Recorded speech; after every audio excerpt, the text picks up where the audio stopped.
Hello, everyone. Welcome to all the parents and family members joining us today. My name is Rebecca Downing, and I serve as the Senior Director of Communications and Parent Initiatives in Colgate's Office of Communications. We are so excited to have you join us for our panel discussion. We wanted to offer this discussion about student mental and emotional health because we feel that it is such a crucial topic regarding college students. Even more so this year, given the changes, challenges, and uncertainty presented by the COVID-19 pandemic. As parents and family members, you are essential partners in supporting your students' personal and academic journey.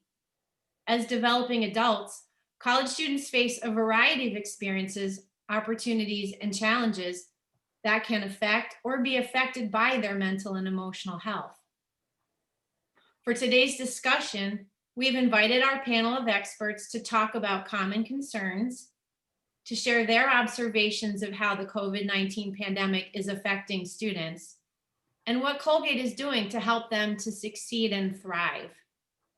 We hope to give you a better understanding of the resources available at Colgate and how parents and family members can support their students. I'd like to thank the parents who submitted questions in advance. They helped us to form our conversation today.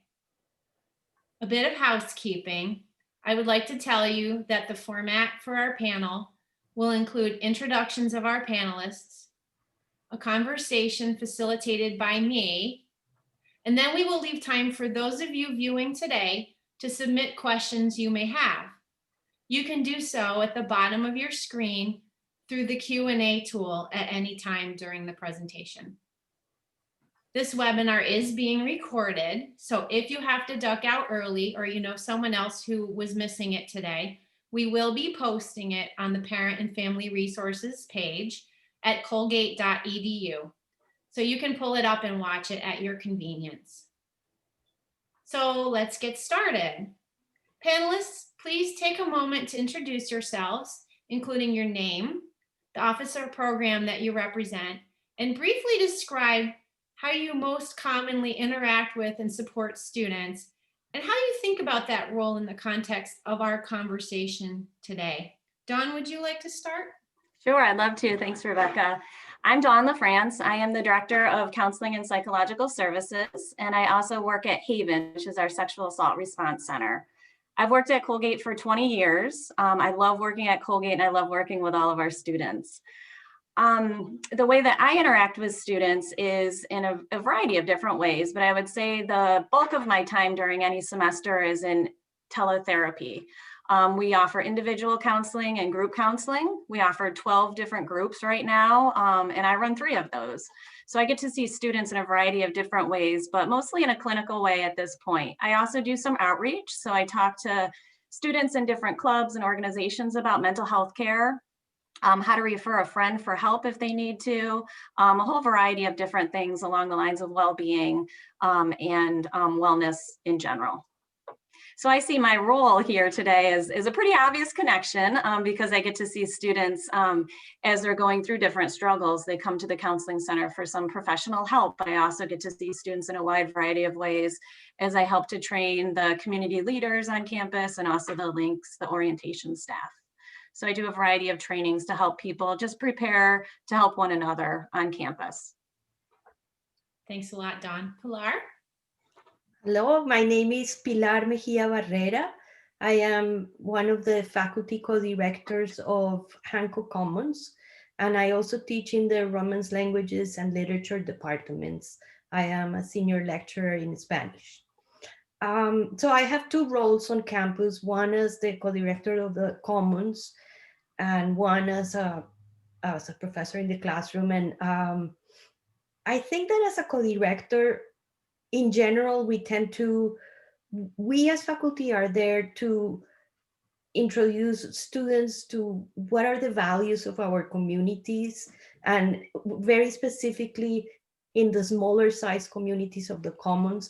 And we do that, for example, in Hanco Commons through our faculty dinners. They are called life stories, and we invite professors to tell us something from a personal standpoint. Yesterday, we had one of those. from a dance professor, and it was really interesting because she just told us how she ended up going to a PhD program, and students asked a lot of questions. It was a very good talk. So we sort of guide the students on how to be a scholar, um, and then and also how to interact with their friends, and we mediate any initiative they may have. And then in the classroom, well, I have been teaching since 2002. I have been connected to Colgate since we came to Hamilton in 1999. I and I have always been interacting with students at a very personal level. Why am I here? Probably because of that. I care a lot about the students. I'm not an expert, but I am an expert in Colgate and what Colgate has to offer in terms of support. And I honestly believe that every single person at Colgate put as a priority supporting students. There's nobody who acts as a bureaucrat. Thank you so much, Pilar. And Mark? Hi, everybody. My name is Mark Shiner. I am Associate University Chaplain and Catholic Campus Minister and Faculty Co-Director of Ciccone Commons, which is Curtis and Drake Hall primarily. And boy, 1999 was a good year. That's when we arrived in Hamilton as well. So it's yeah, I've now been working at Colgate since 2003, and my role on campus, I end up getting to see and interact with students in all kinds of different ways, some of which are probably unexpected, I guess, but it's just the particular nature of being a college chaplain. You end up getting into places that you don't imagine you'll end up. So, with everything that Pilar said about the Commons is also true for me. I spend a lot of time working with our student leaders, with the students there, one-on-one conversations, group conversations, events, all sorts of things like that. Then in the chapel, I spend anywhere between probably 5 and 25 hours a week, depending on the need in one-on-one conversations with students about anything from their spiritual life to their mental health and how they're going to handle and address that. So so I spend a lot of time talking to students, and I guess that's one of the ways in which I'm also probably useful for this group. The other thing, Pilar didn't mention this, but both she and I are parents of college students as well.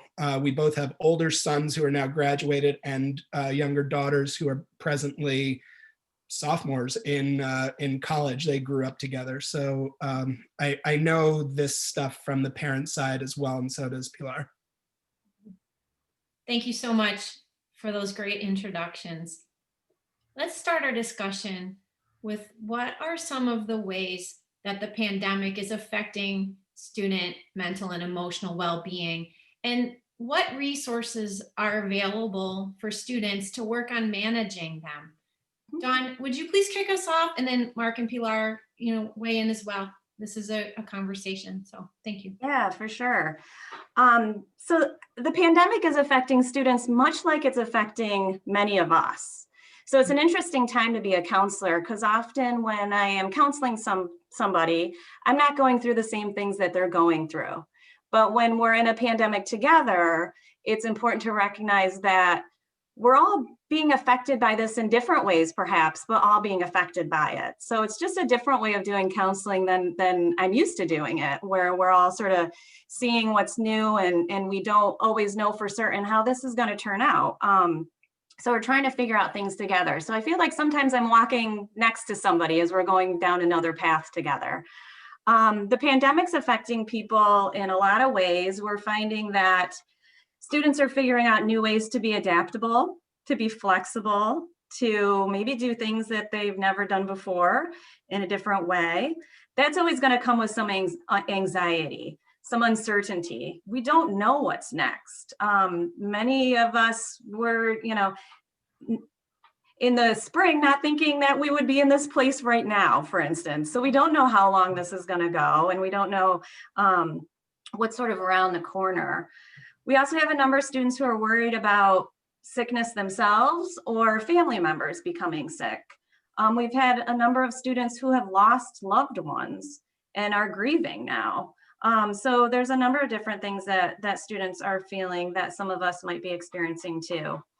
It's important to recognize that grief comes in a lot of different forms. So grief happens when people lose a loved one, but it also happens when people lose experiences or they lose things.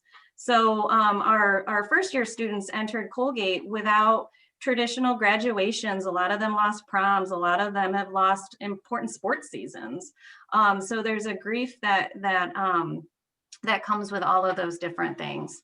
I've also noticed that students are dealing with isolation. We're here together on campus, but it's a different kind of together than we're used to. Probably like you feel at home, you're not able to sort of do things like you traditionally may do things socially. So those social norms have changed and people are feeling some isolation. As social beings, we want to belong. And that sense of belongingness has changed. A lot of that has taken the shape of virtual belongingness because clubs and organizations are meeting online. But even that sense of belongingness has changed as students have entered, I'm thinking of our first year students have entered a Colgate community either remotely or on campus. And how do they get belonged in a new community when they're not able to see each other face to face the way that they traditionally would. So I've seen that that's changed sort of how people have done social things. The other thing I'm finding, especially as we're continuing into the semester, luckily the gates have started to open and people can see each other more, but this sense of sort of redundancy. I've heard students talk about Groundhog's Day and it feels like another day. And I think they feel that sense a lot of times around this time in a semester anyway. But I think that gets more pronounced when we're not able to be as social or look forward to some of the same things that we would before. So those are some of the things that were coming to mind as I was thinking about this question that students are struggling with. But I've seen a lot of students figure out some great ways to cope and to use resiliency and adaptability in order to do what they need to do or deepen some of their relationships. So having maybe fewer connections, but deeper connections rather than a lot of more superficial connections. So I've seen, students do different things in order to figure out how to make this work for them. Some of this has been guided by some of us, and some of it's just them figuring out how to do this themselves or with the great help of their families that a lot of students are connected to.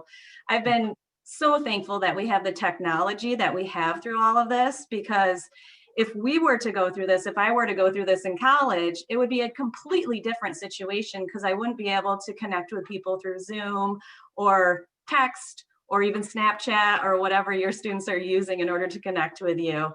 So I've been really appreciative of the technology that's allowed us to do a lot of the same programs that we did before.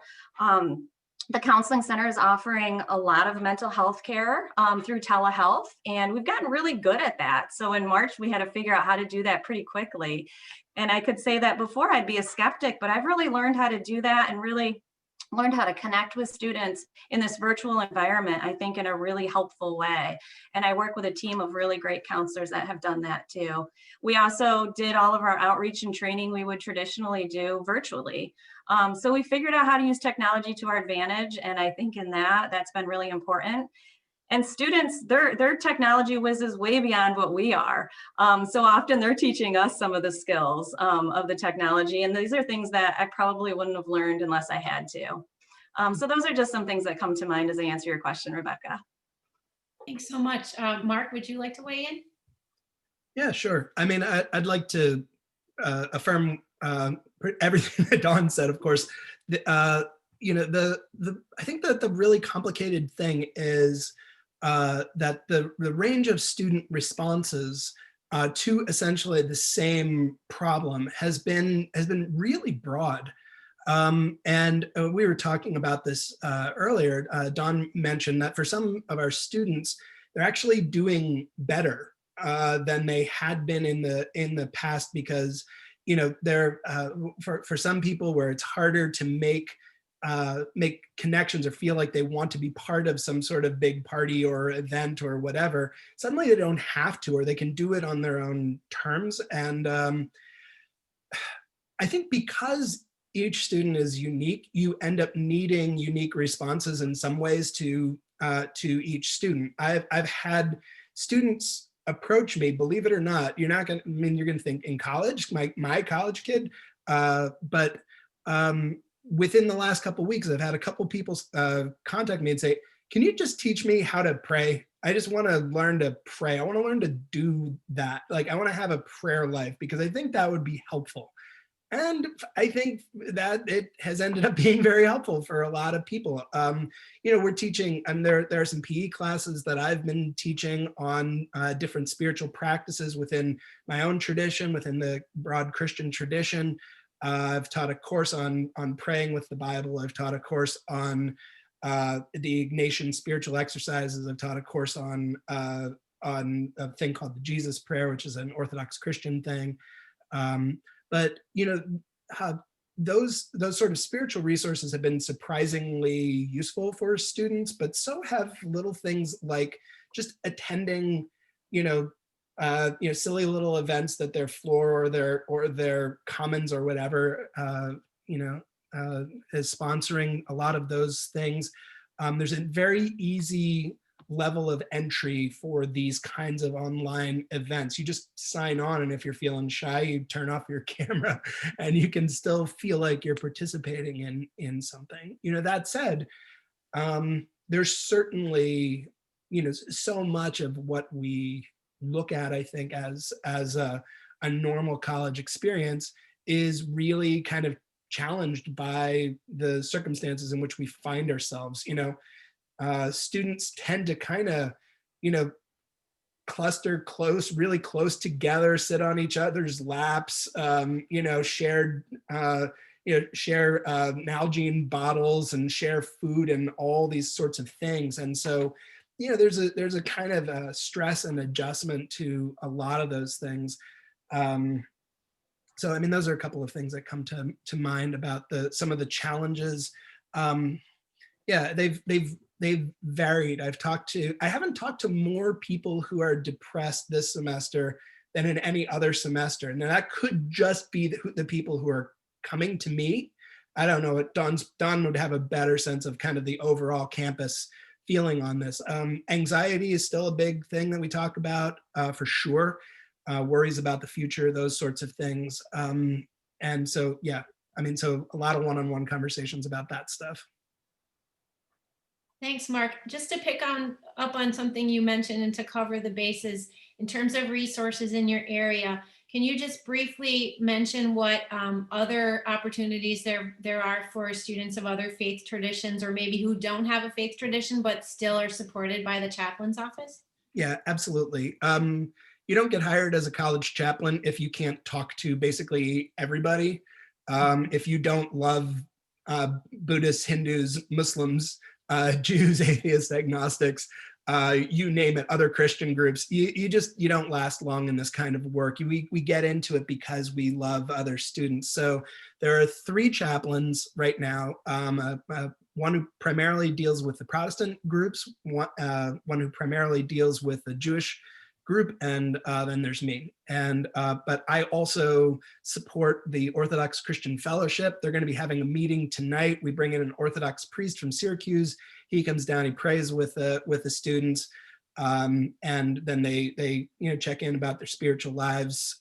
All of the groups are doing certain kinds of events. All of the groups are having some kind of worship. And I would guess that in terms of people who actually approach me to talk, I figured out in 1 week that half of the people who approached me were Catholic. So you'd think that it would be like 70% and I would be seeing some others, but I checked this, and people just come from all over the place because they meet you in different situations, or somebody says, oh, who was helpful for me? You should go talk to, the Protestant chaplain or whatever. So like we do a lot of stuff to get them connected to individuals, also to get them connected to groups. I've talked to plenty of first years who I know just from the Commons, and they're like, I want to get connected to this kind of people. And so I'll help them get connected to that kind of person. It's so lots of programs. The chaplains are all trained counselors. We see people from any tradition or no tradition. And there's also this resource called Chapel House, which is increasingly available right up the hill, which is a great center for contemplation and prayer and a lot of meditation programs like that. So yeah, there's a lot of stuff going on. Thank you so much. Pilar, what are some of the ways that you're seeing that the pandemic maybe is affecting students in a way different than your experience in previous years? I see two things. One is I find their motivation is lacking lately. I mean, they are less motivated and they seem, I don't know, I have a feeling that they express being very busy. I think part of that has to do with the fact that we have the way we are dividing the semester puts more pressure on us as faculty to have grades by the end of the semester. And this was something that the university designed so that if a student had to leave in the middle of the semester, they could still come later on and finish the second half. So, but I think one side effect of this has been that their midterms have been a very difficult time for all of them. They all have expressed that. The other thing I see is, I would say on the positive side, I have noticed, I live in the village, on the main street in the village, and I see more than ever before, right after the quarantine was over and people could go out of the rooms, I saw couples or threesomes. I could imagine that these are roommates. So in a way, I feel like it has to slow us down in so many ways. It has the pandemic, but I think it has to slow down students in the way they build their social life in ways that I also would say is positive. We even the outings that we have done as a common, we went for a walk to Woodman's Pond, and we were only 10 people. So this was a beautiful day. We walked for 3 hours. We really got to know each other. In the past, we would have done an excursion, with 50 students. So everything has been scaled down, and you see that reflected in the way students are interacting. And as it was said before, I think there's less pressure.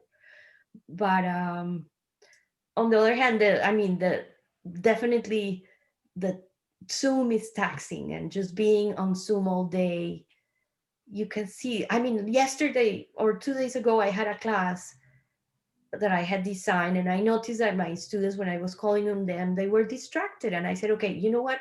Let's do the homework for tonight. At least you will feel doing something that would make your life easier.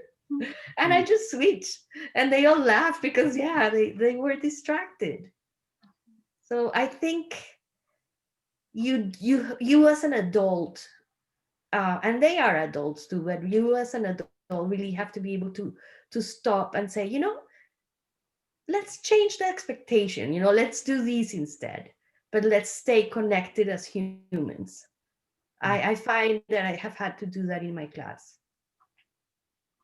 Well, Pilar, that's a great segue. It's, you're talking, what I'm hearing you say is that you as a professor have been looking for ways to clutch and shift in the middle when you see that the students need something different than maybe you had planned for that class session.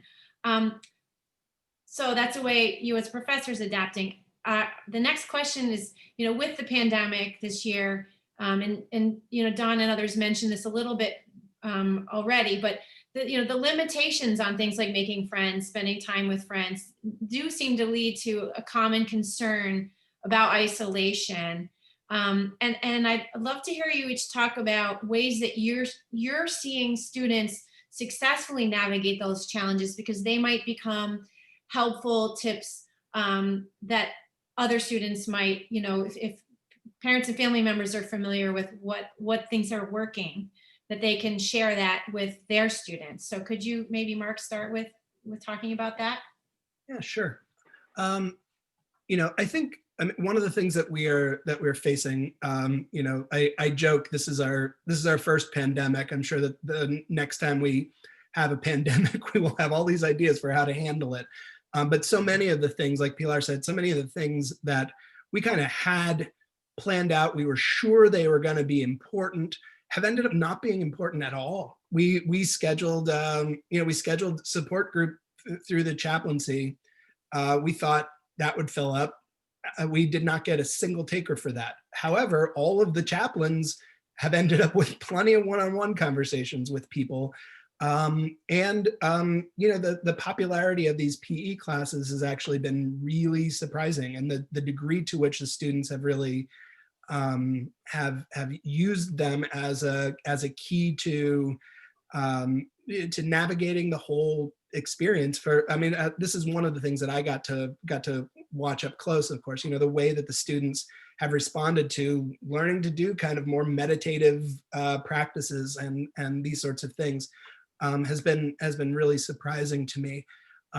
So the kinds of outreach that we've had to do has changed in response to what has worked and what hasn't worked. It would, the normal way that the Newman community, for instance, the Catholic community, would have reached out is we would have had barbecues, and we would have had we would have had welcome masses, and where we would have like an event afterward, and we would have dinners and all kinds of ways of bringing people in.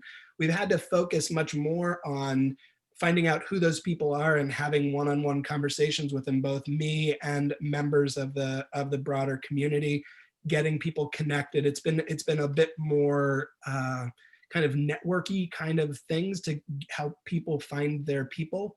That's been one of the things that I've seen. It's always been a practice of mine that when I meet people, I ask them, what they're really into, what they're passionate about. And then I'm always thinking, who's going to be the person that I'm going to connect this person to, who's going to be this, a game changer for them. So, and I think that that's one of the things that's true of a lot of people who work here. We're you don't stay in this kind of work very long if you don't love students and feel, considerable compassion toward them. So, I think that this is one of the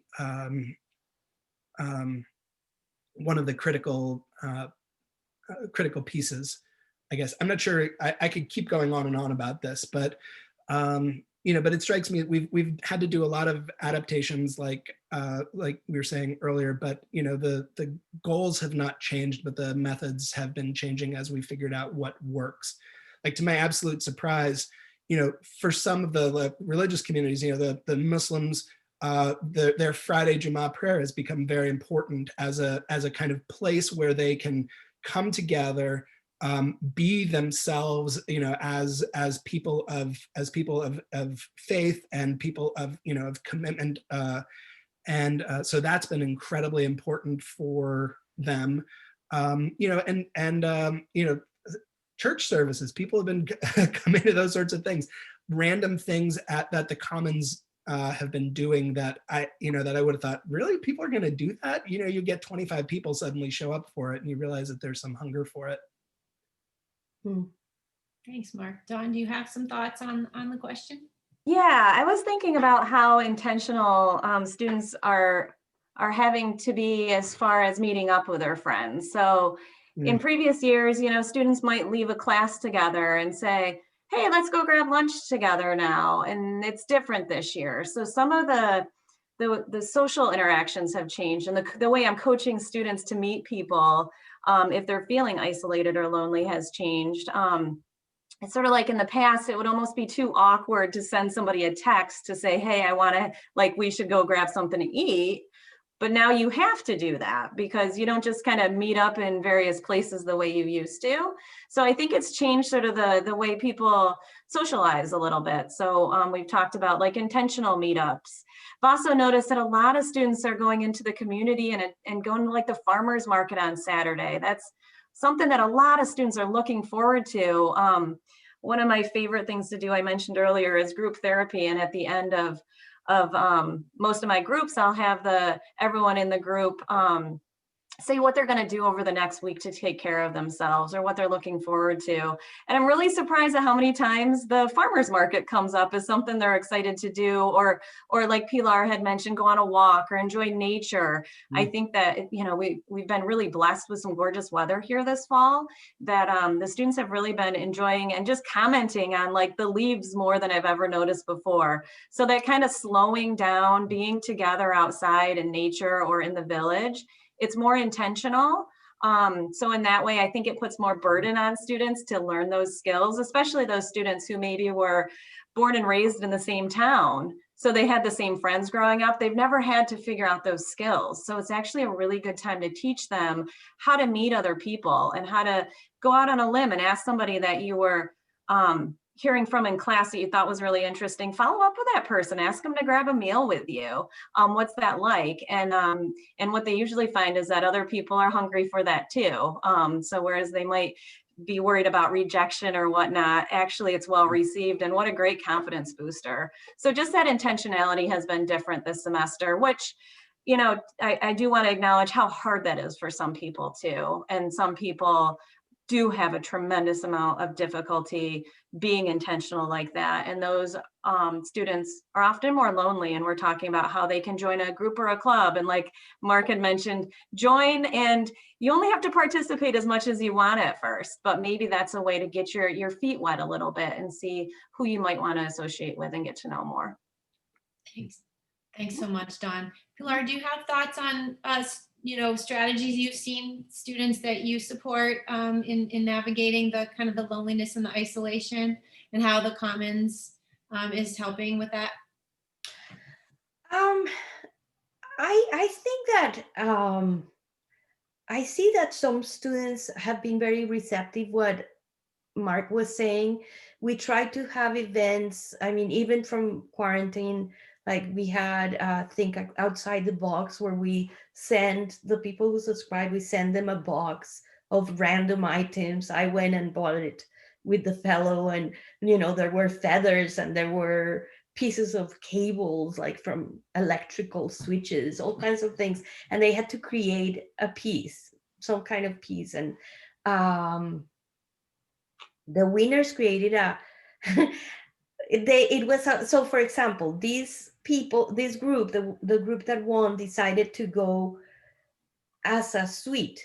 All the 4 students participated together, and they created the breakfast cruiser. So it was an idea of having breakfast in the cruiser and going, but they created like a model for it, and it was really nice. So I think that they have been more enthusiastic about planning things and participating in little events that are created. They are more responsive. Like one of our community leaders, that would be like the RAs, so that are called community leaders at Colgate. And by the way, there's a reason why they are called community leaders, because they have been trained to be a resource for your students. And that's an important thing. I mean, they should make a point to connect.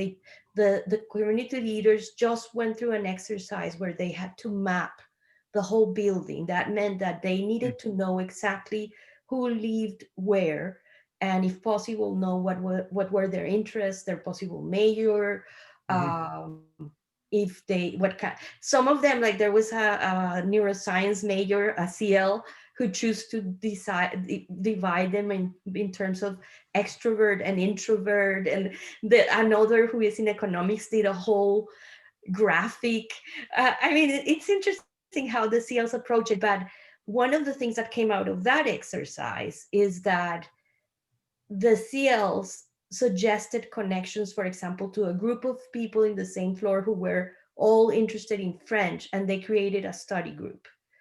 So I find that the students have been very receptive to the initiatives of their CLs, and the CLs have been very well trained this year, specifically in ways to do that.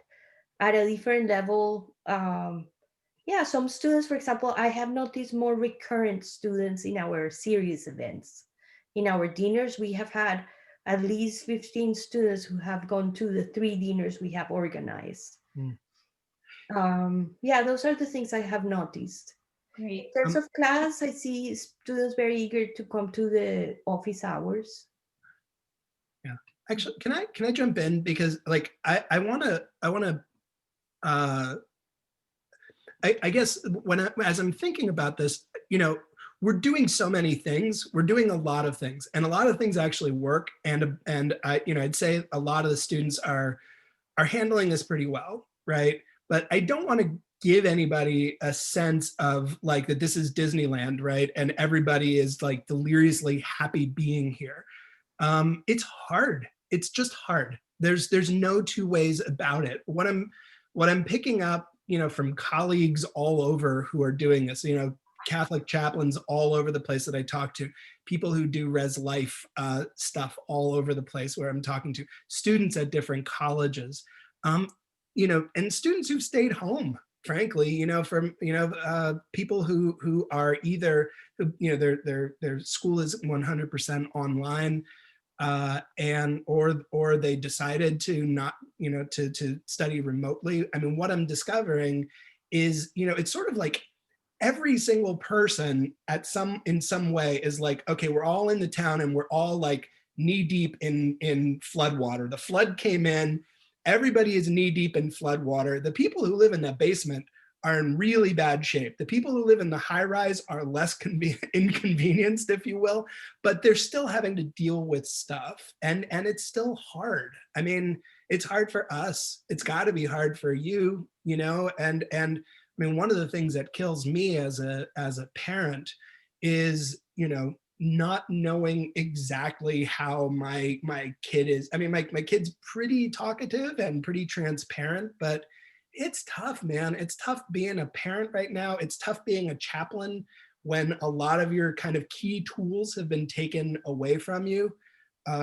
Just being able to bring somebody in your office and just have like a nice conversation, a casual conversation about baseball, or to know that a person is a fan of a particular team that just got eliminated from the playoffs, and just kind of razz them a little bit. These kind of typical interactions that we have are just a lot harder right now. And so I hope that the impression that we end up giving in this isn't one where we think that, oh yeah, this is just, we're killing it, we're just really nailing it. What I'd say is everybody is in an incredibly difficult situation, and there are some hopeful signs. There are some hopeful things. There's a lot of ingenuity and creativity in response to this, and a lot of the students that we talk to are doing basically okay. But some aren't, some it's really hard, some, especially people who come with who, if they're already depressed or whatever, like for some people that it's a really tough row to hoe, if you will. But the thing that I'm finding from talking to everybody is like, it's kind of like a fairly universal college experience right now. It's tough. Mm. The other thing maybe I just want to acknowledge as we're talking about this is that COVID-19 isn't the only thing that we're all dealing with right now. There's a very controversial election coming up. A lot of our students are very politically involved and invested. We've had a lot of conversations about racism in this country. And those are just two topics that I'm thinking about that are sort of on top of COVID-19. So, and there's more. But no one topic is in isolation either. So COVID-19 is certainly sort of the thing that's on our minds as we prepare to open up the campus for the fall. But our students are really engaged with national, worldwide issues, which is one of the things I love about them. I love that energy, but it's also been a hard year in a lot of ways. So Mark, as you were talking about the reality of the picture and, all the great things that we are doing and finding some success in and whatnot, I think it's really important to point that stuff out too. And I can't say that we're all experts on how to handle all of those things either, but we're all figuring it out together. Thanks so much. Let's shift to parents and families, can you share what are some strategies that family members can utilize to support their students who are struggling with an aspect of their emotional or mental well-being? Pilar, you were sharing some really good thoughts with us about that yesterday. Would you like to comment first? Well, I mean, what I was saying is that, first of all, I would encourage them, and that's what I do with my own daughter, to connect with people that they already seem to connect with, like their faculty members. Go to their office hours and get to know them. I mean, every single professor at Colgate has at least 3 hours that are dedicated to the students. Like, that's the rule. But many of us have even more than that. And we are also willing to go beyond those 3 hours. So if a student finds that the schedule hours are not right, ask your professors. So definitely encourage them to approach people to find, if it's not a professor. So one possibility is the professors. If they are in first year, their FSEM professor, but any professor with whom they have had a connection and who they like, even a professor they met through one of the dinners in the commons, and if they feel like they connected with what the professor was saying. We are trained to be very open, and if the students find that it's a positive connection, then definitely work on that connection. But the other thing is, a very important person in the student life is their administrative dean. This is a professional, a person who usually has a very advanced degree in higher education and knows what are the problems all students deal with. But the other good thing about the deans is they can present a lot of resources to students. So if a student has a problem with time management, the dean can talk to them about it. Or if they have a problem and the dean realizes they really need more time to be able to complete all their assignments, but they are not in a position to talk to each of their professors about it, their dean is going to be their best advocate. That's the position of the dean. The administrative dean is on your side above all. I mean, they may have to do conduct cases, but above all, they are on your side. At a different level in residential life, you have the assistant directors of residential life that are in each of the buildings. Each of them have different areas. These are people who live in Colgate. They are the neighbors of your students. There is one on call every single night. And they walk around the buildings. They know the students. They listen to roommate issues.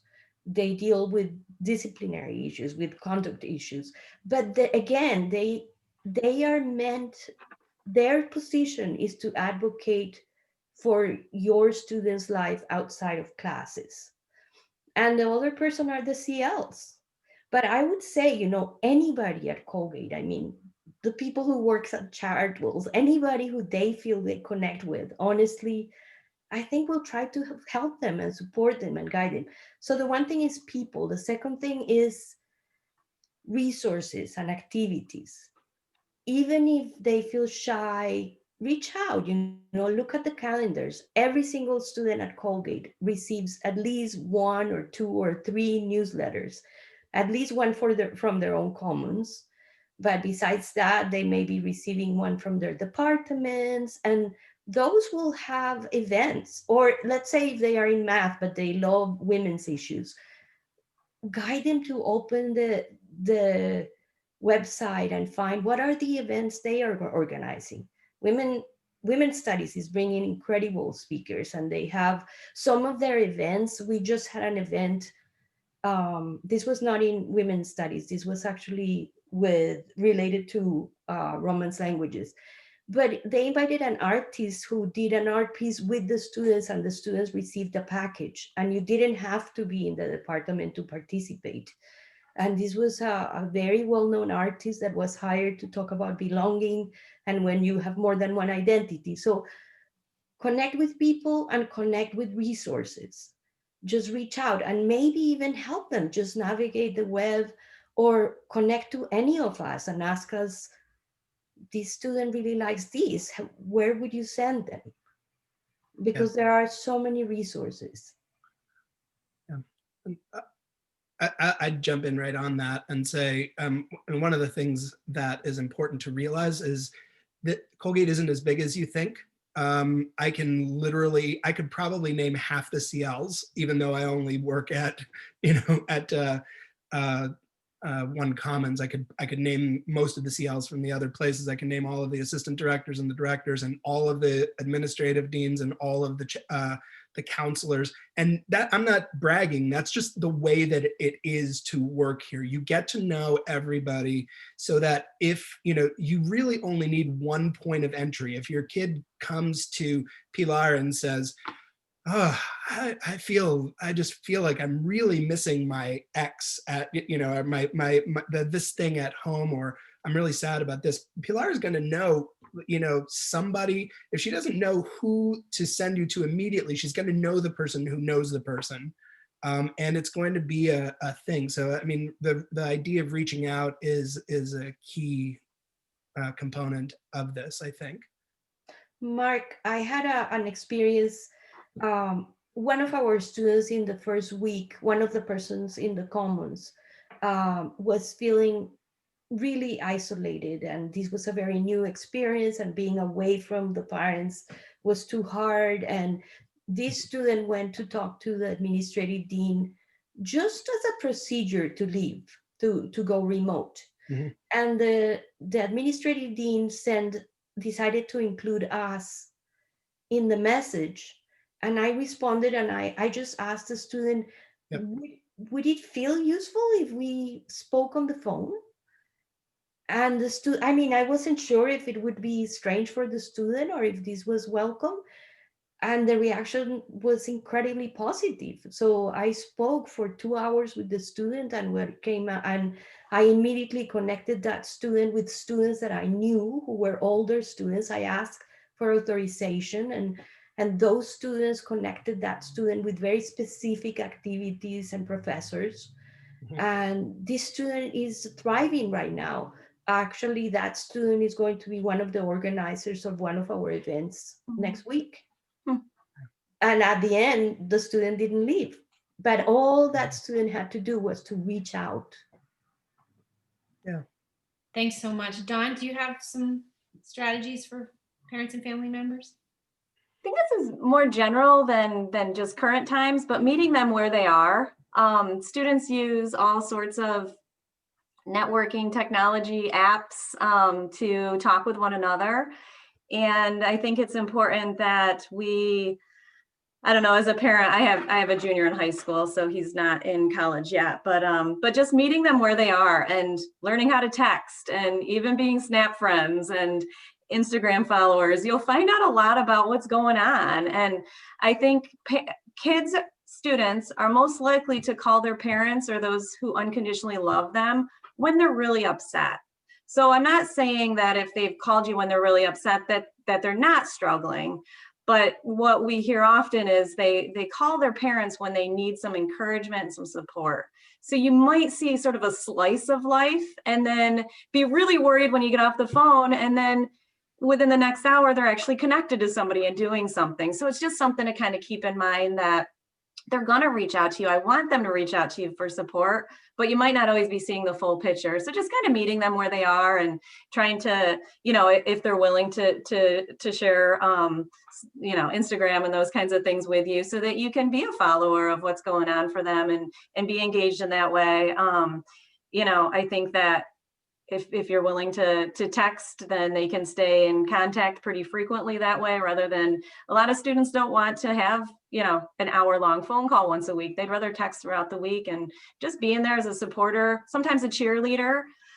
The other thing that I find really helpful, and there's actually a lot of research on this, is remembering to be grateful when we can. So during times like this, I think it's even more important to mention gratitudes and appreciations. And, so it is a tough time, and acknowledging that and not invalidating that for folks. But if you're talking to your child, maybe offering the perspective of, but what do we have to be grateful for? You know, the situation could be much worse. So let's just articulate those a little bit. And I think when we do articulate those, that's really helpful. There's actually research that helps people, indicates that gratitude at night can help people get a better night's sleep. So I think there's a lot there as far as using those parts of the brain when we're going through a lot of crises. That adrenaline from anxiety is to stop and to think and use the parts of the brain that maybe aren't always as automatic, but we have to be more thoughtful about engaging. Thanks so much. Mhm. This will be our last question, and I do want to make sure we leave a little time. We did get a number of questions in from the audience. So I wanted to ask you to address the notion that when a student is in trouble, there are people who are interacting with them on campus. So it may be a professor that notices, it may be a staff member, but sometimes I think there might be a perception that this year that the only people sort of seeing the students on a regular basis is the professors. So I'd love to hear you talk briefly about what are the ways in which Colgate has mechanisms in place to identify when a student is in trouble in their mental and emotional health, and how you all work together to maybe help be the safety net for a student who might not be actively seeking help. Maybe I'll just jump in and start by saying that how important it is that responding to mental health is a community-wide endeavor. The counseling center can't be there for every student all of the time. So we really rely on people who come in contact more frequently with students, and think about how we can train all of them. I mentioned training the community leaders and the links earlier. We're in touch with a lot of other organizations and student groups so that peers know how to get people help when they need it. We'll often have a friend of somebody contact us and consult about how to help their friend or somebody on their team. Coaches are really important for those who are athletes. And then of course, faculty, and just like being here with Pilar reminds us all of how attentive a lot of our faculty are and how much they really do care about our students, that you know, we're all connected by this sort of web. And the counseling center does orientation with all of the new faculty that come in, but they're getting so much information during that orientation. I think what's more important is that we are connecting with faculty in various ways through committee work or going to outreach events and those kinds of things, so that people can get students professional mental health services when they need it. But a lot of people don't need professional mental health services. They need a well community, a community that's focused on wellness, so that so people are helping one another. So I'd just like to start off with that because we are really well connected here. Thanks so much. Mm-hmm. Yeah, I mean, you know, we've talked about the ways in which there are a lot of eyes on students, and I think that's an important thing to be aware of. You know, that there are multiple points of entry for students, and what Dawn has said is really true. That, you know, it's a whole community thing, and the needs of any individual student will vary considerably, even throughout a semester. You know, so there's some people that I meet with every week, and you know, it's been kind of surprising where some of them are just like, okay, show me how to do this, or how do I develop a gratitude practice, or how do I do these different, you know, how do I handle, you know, what should I say to my parents because you know, they want me to leave campus because my grandfather or grandmother is sick, and but I think it would be bad for me to go home. How do we talk through those kinds of things? You know, and those are the kinds of conversations that friends can have, faculty can have, everybody can have. But you know, if your student isn't feeling supported in that way, I would tell them, like, you know, I don't know, wave their hands and say, I need some support, and it will be forthcoming very quickly. You know, we just try to get people to the right places where they are feeling more connected. Thanks. So I would like to turn us to some questions that were submitted by members of our audience. We won't have time to answer them all, so I apologize in advance, but we will post answers to questions that have been asked when we post the recording of the webinar online. So we will get your questions answered. Dawn, I've had several questions come in. I'm going to try and synthesize them into they relate to the psychological counseling services that your department can offer.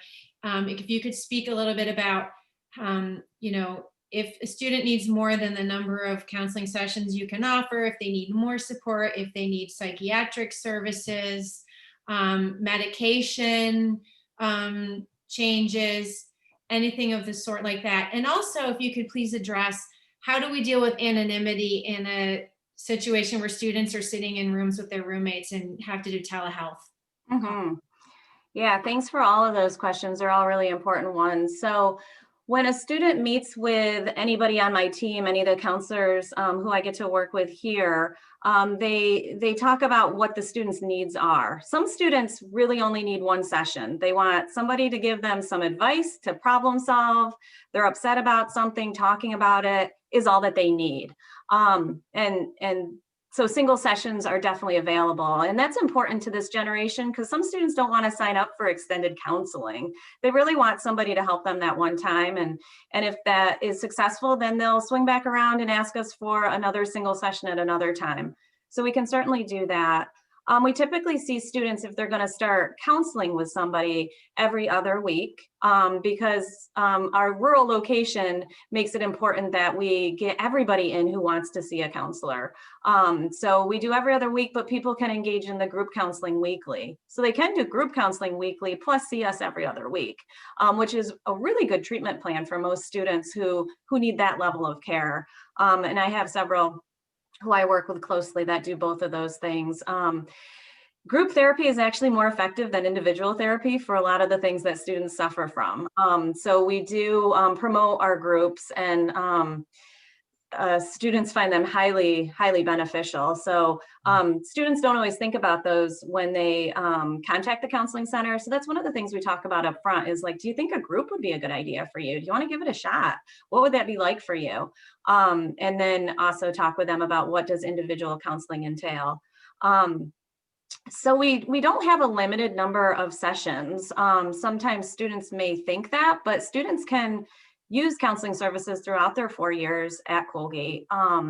If they need a higher level of care than we can provide for them, sometimes we do talk with students about what else they may need off campus if they are able to be successful students at that time because of whatever their mental health needs are. So we talk to students about those kinds of things too.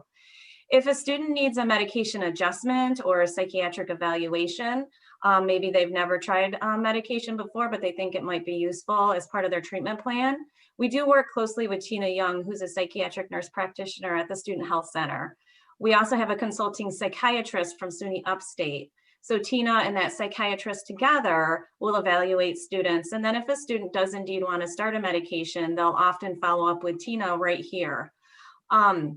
It's important to note the timing of when that happens because when a student starts medication, they really should be followed by a provider to make sure that the medication doesn't have any negative side effects and that the dose can be the dose can be monitored to make sure it's the most effective dose. So sometimes we are talking to students about, okay, you can have an evaluation, but maybe it makes sense for a home provider to be the one that prescribes it for you if you're going to be home for a full summer or you're going to go work remotely for a while or whatnot. But again, we can help students make those decisions.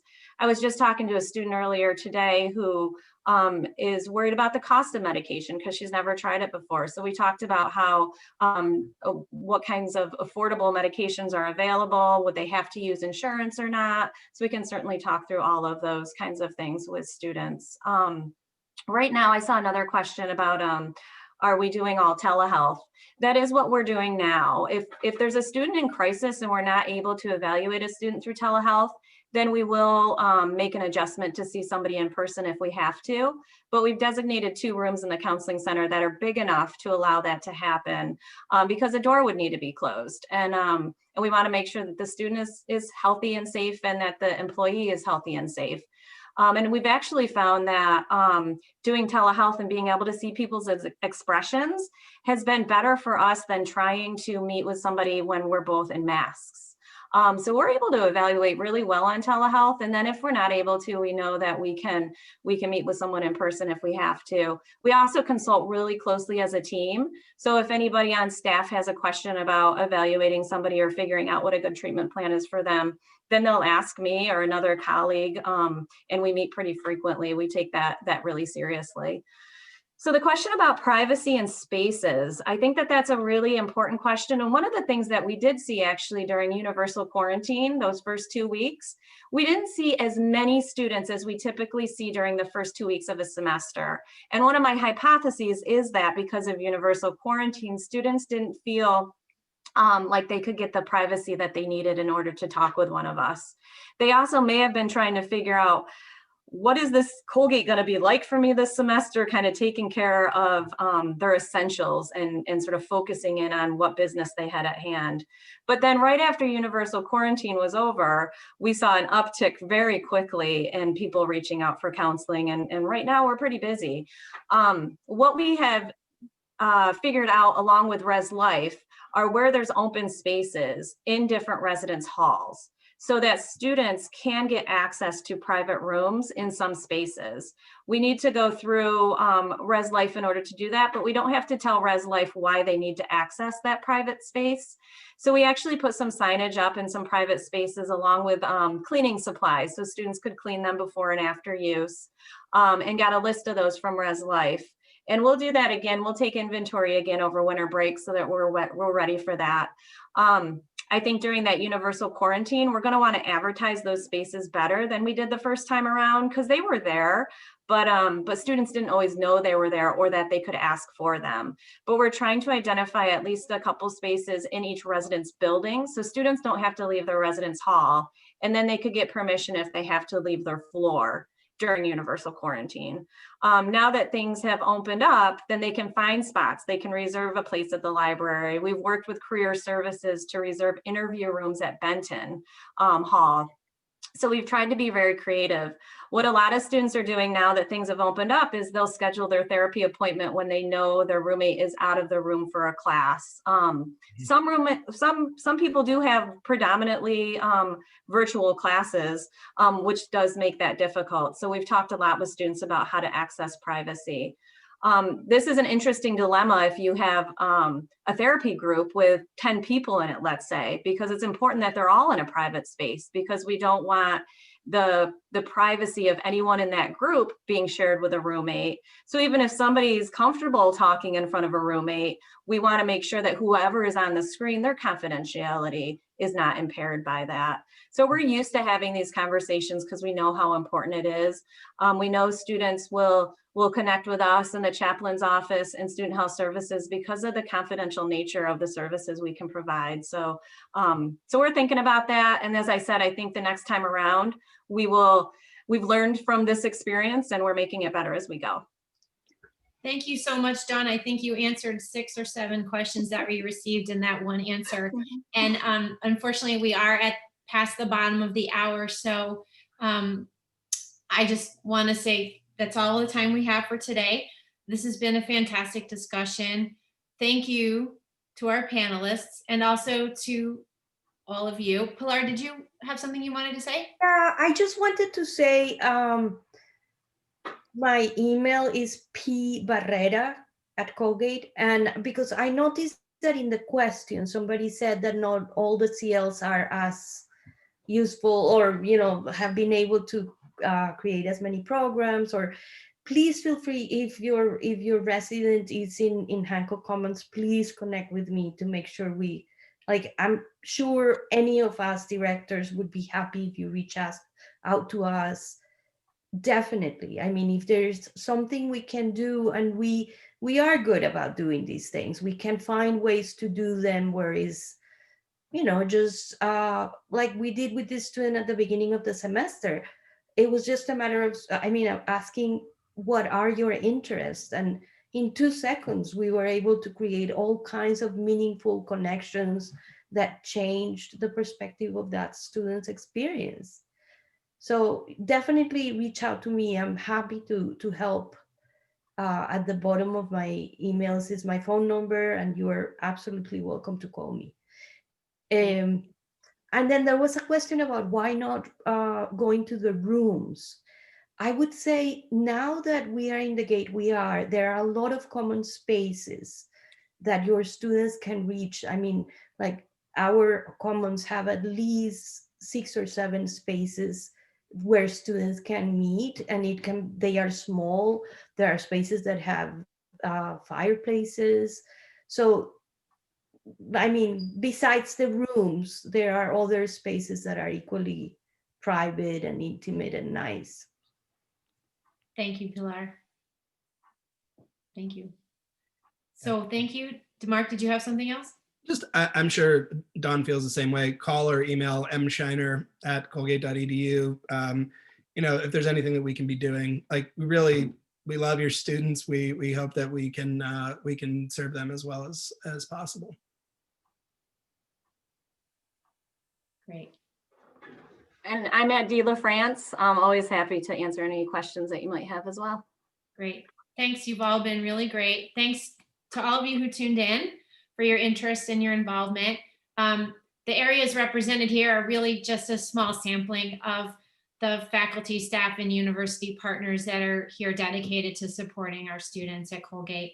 I'll add that if you have any questions or I can be supportive, please feel free to connect via email at the parents at parents@colgate.edu.